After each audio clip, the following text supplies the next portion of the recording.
Bonjour à toutes, bonjour à tous. Aujourd'hui dans Jardins et Loisirs, nous faisons la fête aux potirons, potimarrons, courges et pâtissons tous ces légumes rieurs qui nous offrent leur couleur chaude à la fin de l'été. Nous sommes à Ohaye, au Jardin de Vertune, chez Pierre Loas, qui est cucurbiculteur. Il figure parmi les rares producteurs de cucurbitacées en Wallonie. Il les rassemble avec passion, cultivant une centaine de variétés différentes. Et lorsque le moment de la récolte est arrivé, Pierre présente les fruits dans la cour de la ferme. C'est à Ohaye, un village à vocation agricole entre Andenne et Ciney, que Pierre Loas a développé son activité d'horticulteur. À cette époque, dans une ambiance festive aux couleurs de la fin de l'été, la cour de l'ancienne ferme présente toute la diversité des cucurbitacées. Plusieurs dizaines de variétés sont cultivées. Quel choix de formes et de teintes! Mais outre cette richesse de volume tout en gaieté, il faut aussi découvrir une palette de goûts. Du potiron commun classique utilisé pour le potage, on peut découvrir avec la large gamme variétale d'autres saveurs. Alors on a bien sûr le butternut avec son goût de noix qu'on peut utiliser en gratin ou en soufflé en purée. On a les pâtissons avec cette forme toupie caractéristique avec un fin goût d'artichaut qui se prépare comme une courgette. On a les bananas très sucrées, délicieuses en dessert. Ou on a le groupe des acornes aux formes de glands. Un goût de noisette très prononcé, très bien pour accompagner les gibiers. Et puis on a les petites courges utilisées en entrée, farcies de champignons de bois, de scampi, fin goût de noix, très prononcé, très sympathique pour les menus de fête. Les courges coureuses craignent les limaces après leur plantation. Puis elles se développent rapidement pour former des fruits riches en vitamine C, en potassium et en fibres, avec une particularité étonnante pour cette variété. Une fois cuisiné, 20 minutes dans l'eau bouillante, coupée en deux, vous prenez des fourchettes et vous avez des fibres équivalentes à des pâtes. Ces pâtes servent d'accompagnement à un gibier ou autre et vous avez des pâtes végétales qui ne font pas grossir, juste un petit accompagnement léger avec une sauce. Pierre pourrait se contenter de semer les variétés les plus intéressantes pour la commercialisation. Les potimarrons, les courges butternut, les potirons d'Halloween, mais il préfère cultiver la diversité. Il y a lieu, nous, horticulteurs, mais aussi jardiniers amateurs, de conserver ce patrimoine. Alors qu'il s'agisse de variétés locales comme l'oignon, par exemple, de Huy, le chou frisé ou le chou pain de mai, de Liège, il y a un tas de variétés qui tenteraient à disparaître si on ne les cultive pas et si on les remet au goût du jour et surtout si on conserve ce patrimoine d'année en année. Donc il faut continuer à conserver cette biodiversité. Outre les cucurbitacées comestibles, Pierre produit aussi des variétés ornementales, un beau choix de coloquinte. Comment bien conserver tous ces fruits? Il faut rentrer le plus vite possible le fruit dans une atmosphère chaude et sèche. Donc l'atmosphère d'un salon sera privilégiée plutôt qu'une cave froid humide.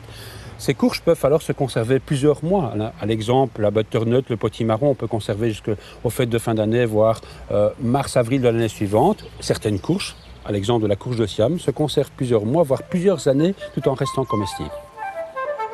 Pierre nous donne l'envie de semer au chaud, en avril prochain, quelques-uns de ces légumes rieurs. Sous les larges feuilles des cucurbitacées se forment en été des fruits qui ne manquent jamais de nous étonner.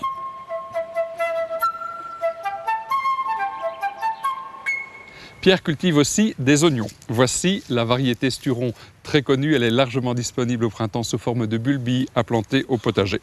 Mais regardez-moi ce résultat, quel magnifique gabarit. En fait, Pierre cultive ses oignons au travers d'une feuille de plastique noir étendue sur le sol.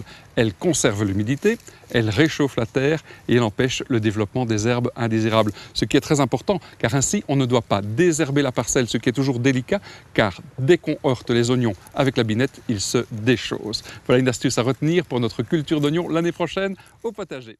Pierre est très attentif à la décoration au jardin. Des objets de charme sont disposés un peu partout. Il a aussi choisi cette superbe serre en ferronnerie. Elle est galbée, elle est donc couverte de vitres cintrées posées avec du mastic. Et dans le jardin, la ferronnerie structure durablement les espaces. Outre sa production de légumes et de plantes décoratives, Pierre Loas dessine et aménage des jardins. Il aime beaucoup les structures métalliques qui permettent de guider des charmes.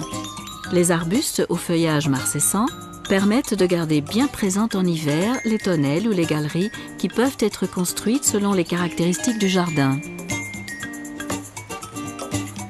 Pierre a aussi conçu ses tuteurs en forme de S qui assurent une présence dans une zone de gazon, guidant les pas vers la chambre de verdure suivante. La ferronnerie permet aussi de créer des arches originales pour les plantes grimpantes, une clématite, un rosier ou tout simplement du lierre.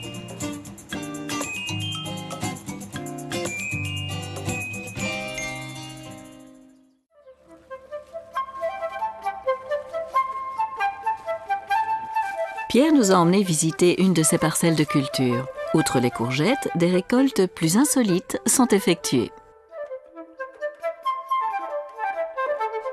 Pierre, parmi toutes les cucurbitacées qui sont cultivées ici sur le champ, nous avons une espèce très particulière. La calebasse, la gourde pèlerine, groupe des Lagenaria, c'est vraiment une courge vraiment très intéressante, tant dans sa forme, dans sa beauté. Et c'est vrai qu'on pourrait la retrouver dans les jardins d'amateurs, on la rencontre rarement. Elle a besoin de beaucoup de chaleur, mais c'est vraiment une courge très intéressante. Et on la cultive en fait exactement comme le potiron, par exemple. Tout à fait.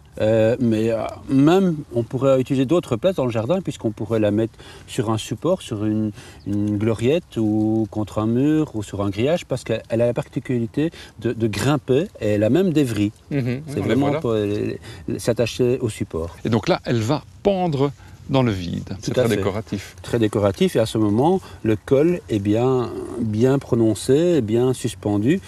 À défaut, s'il s'appuie sur le sol, le col est sinueux. Alors, autre particularité, on le voit là-bas, la fleur est blanche. La Lagenaria, la fleur est blanche et elle fleurit même la nuit. C'est la caractéristique de la Lagenaria. Alors cette calebasse, elle n'est pas comestible, donc elle a un autre usage, un usage décoratif, et cela, on va le découvrir tout de suite à la ferme.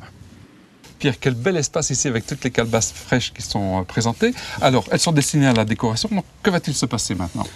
Une fois récoltées, plusieurs mois après, une fois rentrées à l'intérieur, elles vont commencer à sécher. Ça prend plusieurs mois, généralement entre janvier et mars-avril de l'année suivante. Elles arrivent à être complètement séchées. Une fois séchées, elles sont vides. Elles ont perdu leur eau. Mais les graines sont toujours à l'intérieur. Tout à fait. Ça sert de maracas pour les institutrices. Mais aussi, ça peut être décoré. Alors, on peut pyrograver, on peut vernir, on peut en faire des petits colliers, on peut en faire des lampes. C'est vraiment un objet tout à fait sympathique, utilitaire encore. Même en Afrique, coupé en deux, dans ce sens, ça peut servir de louche. Dans l'autre sens, de bol. C'est vraiment passionnant de découvrir que cette courge peut être éternelle et servir d'objet de décoration. Et pratique encore. En Afrique, on l'utilise régulièrement. Alors ce métier de transformer des courges, c'est le métier de coucourdonnier. Coucourdonnier. Et ça devient un coucourdon. Coucourdon. Eh bien, une belle idée pour une culture au potager l'année prochaine. Voilà, sympathique. Merci Pierre. Merci.